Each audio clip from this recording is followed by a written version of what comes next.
Então é isso aí, pessoal. Oficina Teixeira na área, pessoal. Hoje nós estamos aí fazendo a substituição do axial e das ponteiras desse carro. Afinal de contas, você sabe que peça é essa que se chama axial? Axial é uma peça que pega na caixa de direção, depois da caixa de direção pega a ponteira de direção. Aí você pergunta assim, Gabriel, mas por que substitui o axial? Vou mostrar para vocês.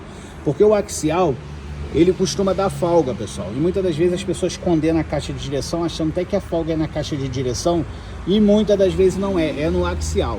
Eu prendi o axial aqui, pessoal, mas ela não faz parte aqui do disco não, só prendi para eu poder filmar e ficar melhor para vocês, tá vendo? Se vocês observar, ó, como é que tá isso aqui, ó, a folga.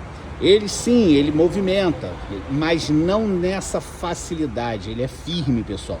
E outra coisa que a gente identifica a folga dele quando ele tá ruim, aqui dentro, ó, pessoal, olha a folga, olha isso aqui, ó.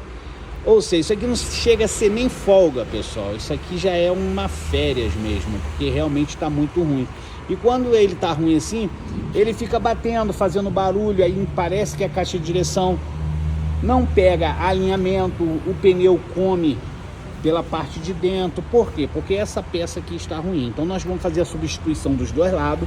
Para quem não sabe, essa peça pega de um lado e pega do outro lado também. Na ponta dela aqui, ó, pessoal, na ponta dela pega a ponteira de direção, que é essa peça aqui, ó, ela é enroscada, tá vendo? Nesse caso aqui a ponteira de direção tá boa, pessoal. A gente não vai substituir, só mesmo o axial. Então é isso aí, pessoal, vem com a gente, Oficina Teixeira na área, e vamos que vamos.